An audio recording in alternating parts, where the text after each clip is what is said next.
আসসালামু আলাইকুম রহমতুল্লাহি ওবরকাতুহু। সম্মানিত দর্শক, ত্রয়োদশ জাতীয় সংসদ নির্বাচন নিয়ে রীতিমতো লঙ্কাকাণ্ড ঘটছে। ভোটের জোয়ার একবার পশ্চিম দিকে যায়, তো একটু পরে আবার পূর্ব দিকে চলে যায়। ভোটের সম্ভাবনা হবে, এটা একেবারে পারদের সর্বোচ্চ স্তরে, অর্থাৎ 100%। এই ভোট না হওয়ার কোনো সম্ভাবনা নাই, এটা সকালে এক গ্রুপ মনে করছে, আবার বিকেলবেলা রাজ্যের সব হতাশে এসে বলছে, না রে ভাই, নির্বাচন হবে না। মানে পুরোটাই একটা জিগজাগ। এই জিগজাগের মধ্যে জরিপ প্রকাশিত হচ্ছে, যে যার মতো করে ন্যারেটিভ তৈরি করছে। এক গ্রুপ বলার চেষ্টা করছে, আমরা তো নির্বাচনে জয়লাভ করেই ফেলেছি, শুধু 12 থেকে একটা ঘোষণা, প্রধানমন্ত্রী তারেক রহমান সাহেব। আবার এই ঘটনায় কোনো প্রতিক্রিয়া না দেখিয়ে হঠাৎ করে একটা অডিও ক্লিপ মার্কিন দূতাবাসের কতিপয় কর্মকর্তা বাংলাদেশের কয়েকজন নারী সাংবাদিকের সঙ্গে কিছু কথাবার্তা বলেছেন জামাত নিয়ে। আর সেই কথার প্রেক্ষিতে চারিদিকে শুধু আওয়াজ, আমেরিকা চাচ্ছে জামাত ক্ষমতায় আসুক, আমেরিকা জামাতের সঙ্গে বন্ধুত্ব করতে চাচ্ছে, আর আমেরিকা যদি চায় যে জামাত ক্ষমতায় আসুক, সঙ্গে সঙ্গে পাকিস্তান ঝাঁপিয়ে পড়বে, সঙ্গে সঙ্গে সৌদি আরব ঝাঁপিয়ে পড়বে, মিডল ইস্টের যত লোক আছে টাকার বস্তা নিয়ে বাংলাদেশে আসবে। তার সঙ্গে সঙ্গে মানে পুরো ইসলামের যে গ্রুপগুলো আছে, ভোটারগুলো আছে, তাদের উপর যে মধ্যপ্রাচ্যের তেল, তাদের যে বিনিয়োগ, সেই বিনিয়োগ যদি চলতে থাকে, জামাতের বিজয়কে ঠেকায়। এরপর তুরস্ক, তুরস্ক, এরদোয়ান, মালয়েশিয়া, মাহমুদুর রহমান, মানে আমার দেশ সম্পাদক মাহমুদুর রহমানের পত্রিকা আমার দেশ পত্রিকা, সব মিলিয়ে জামাতের যে একটা স্ট্রং বেজ আছে বা তৈরি হয়েছে, এই বেজটি যখন সামনের লাইমলাইটে চলে আসে, বিএনপির পিলে চমকে যায়। আর এই যে ভিডিওটা মানে আমাকে করতে হচ্ছে, এর কারণ হলো যে আমি কোনোদিন বিশ্বাস করিনি যে জামাত ক্ষমতায় আসতে পারে, এবং এখনো পর্যন্ত আমি মনে করি যে জামাত ক্ষমতায় আসবে না, এখন পর্যন্ত মনে করি। কিন্তু অবাক করে হলো, গতকাল মানে আমার এক বন্ধু, বয়স বড়, একটি সরকারি পদে আছে, আমি নাম বলবো না, মানে এই সময়টিতে মানে মেডিকেল সেক্টরে সবচেয়ে লুক্রেটিভ যে 2-3টে পদ রয়েছে, এরকম একটি পদে তিনি আছেন, বিএনপি করেন, বিএনপির কারণেই তিনি এখানে এসেছেন। তো তিনি কথা প্রসঙ্গে বলছিলেন যে, রনি ভাই, জামাত বোধহয় ক্ষমতা এসে যাচ্ছে। আমি বললাম, তাই নাকি? মানে ওনার মুখে কথা শোনার পরে আমার রীতিমতো ভয় লেগে গেল।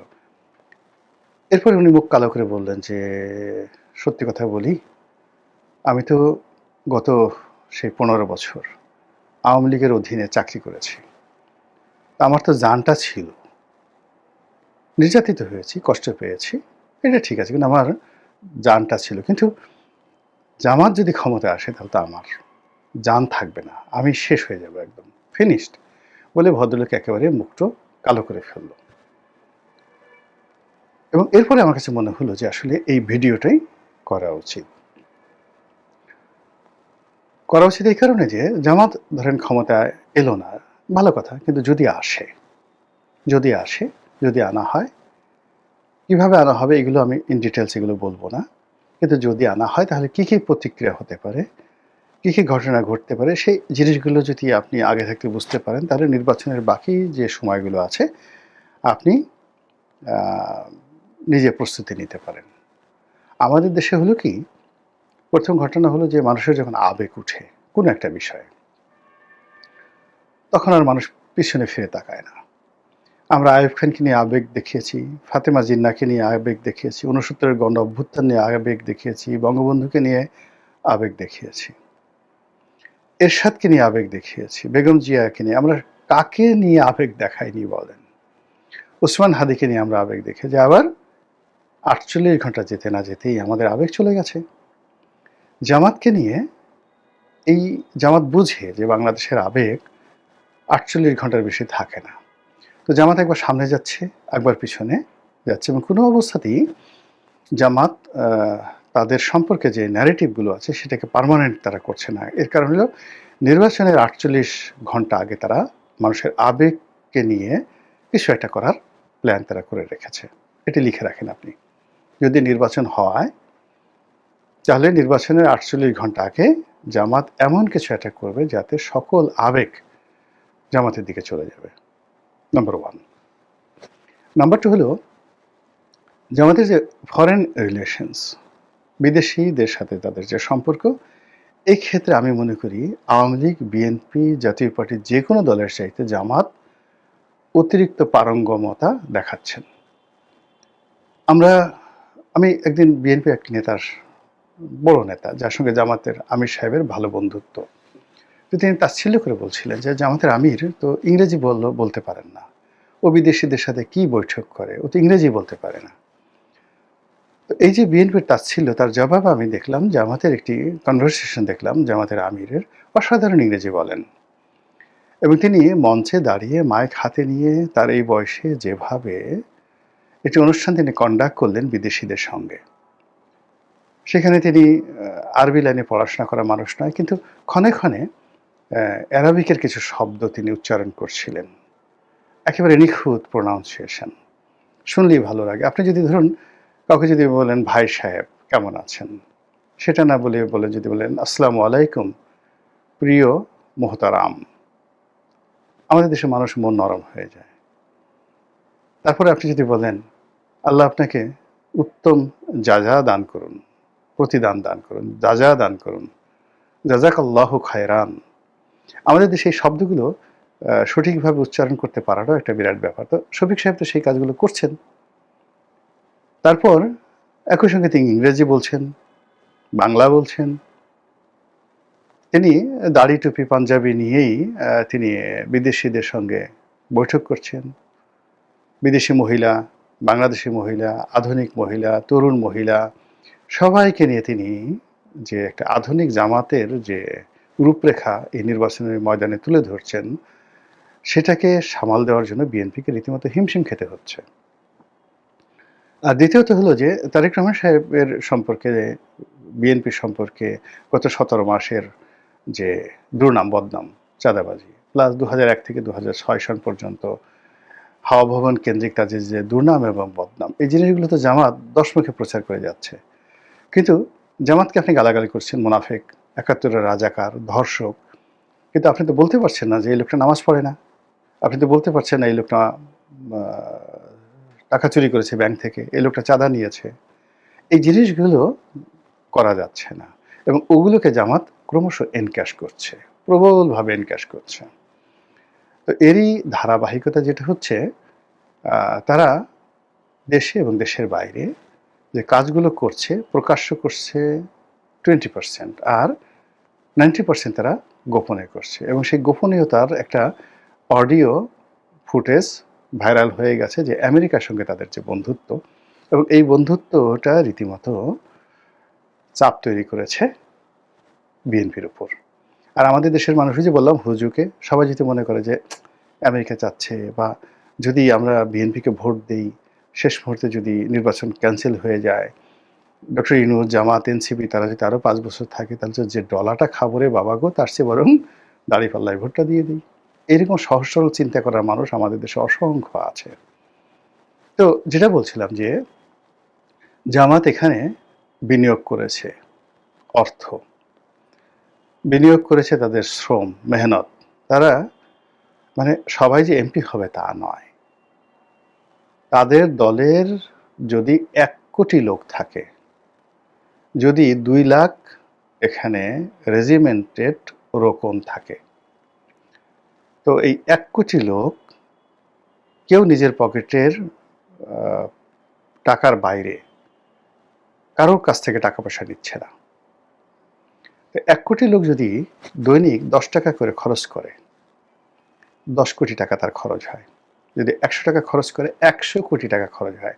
তো এই ১ কোটি লোক জামাতের সারা বাংলাদেশে, আমি কেবল সর্বনিম্ন ধরলাম, ১ কোটি লোক, তারা সবাই যদি দৈনিক বলে যে আমি ১০০ টাকা করে খরচ করব, তাহলে জামাত নির্বাচনের ময়দানে 100 crore টাকা প্রতিদিন খরচ করতে পারছে। আর বিএনপির যারা প্রার্থী তাদেরকে যদি এই ৩০০ জন বিএনপির প্রার্থী নয়, এরা কত এখন কত ধরেন 300 ধরেন বিএনপির প্রার্থী। তো 300 বিএনপির প্রার্থীকে যদি ১০০ কোটি টাকা খরচ করতে হয় প্রতিদিন জামাতের মতন করে, তাহলে এই ৩০০ প্রার্থীকে কত টাকা খরচ করতে হবে? এর কারণে বিএনপির কর্মীরা তো জামাতের কর্মীর মতো ১০০ টাকা দিচ্ছে না, তারা বরং প্রার্থীর কাছ থেকে টাকা নিচ্ছে।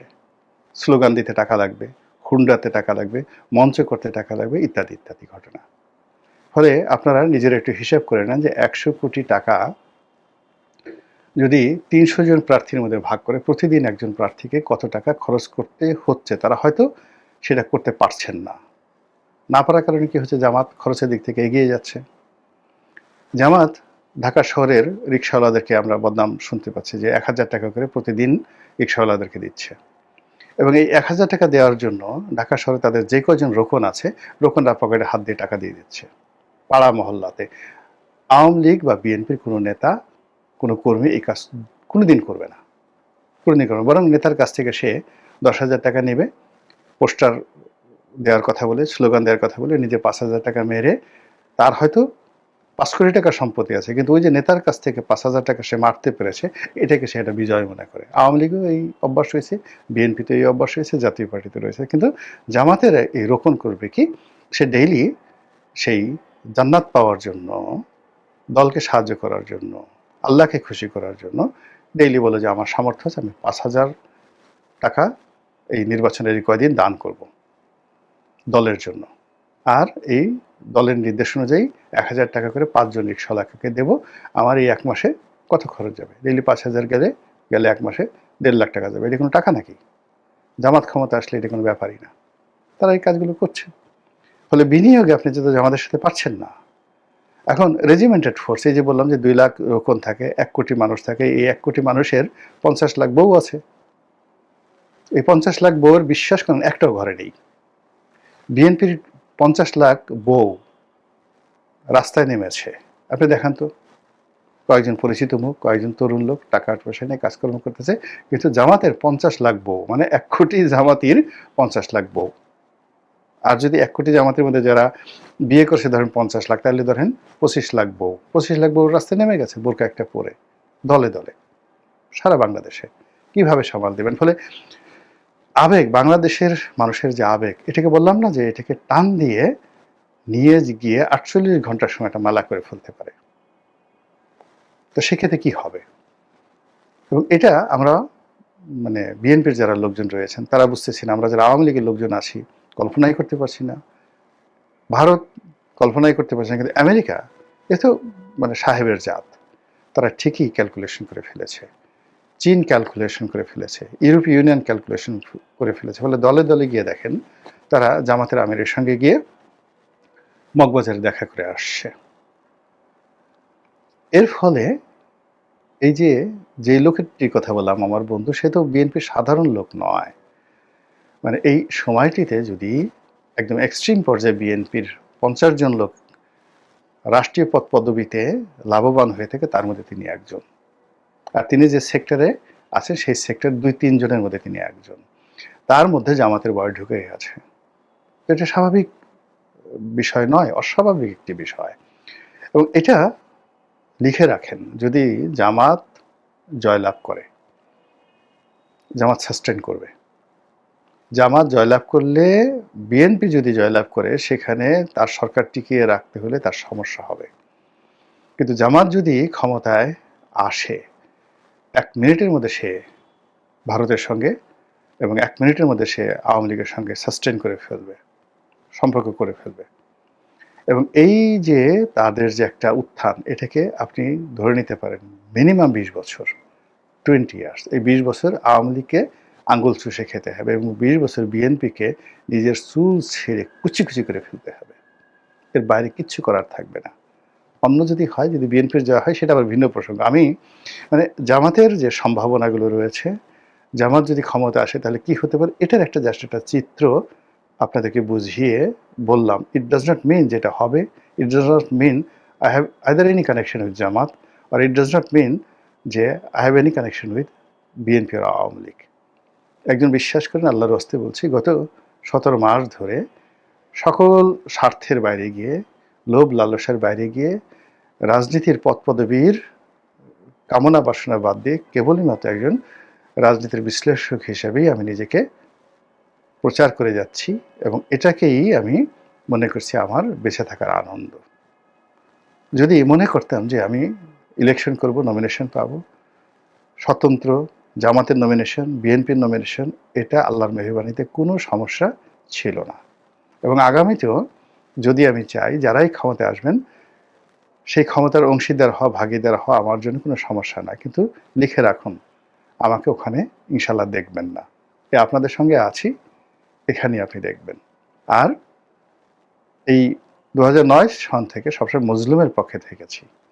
যারাই মজলুম হয়েছে তাদের সঙ্গে থেকেছি। যারা ক্ষমতা পেয়েছে, ক্ষমতার চেয়ার পেয়েছে, তাদেরকে আমার বাসায় দাওয়াতও দেয়নি, আর তারা আমাকে তাদের বাসায় দাওয়াত দিবে, আলহামদুলিল্লাহ এখনো পর্যন্ত সেই সাহস আমাদের রাজনৈতিক অঙ্গনে হয়নি কারো, যে আমাকে বলবে আসেন আমার বাসায় আজকে রাতে খাবেন বা আপনাকে আসতে হবে, ইউ হ্যাভ টু কাম।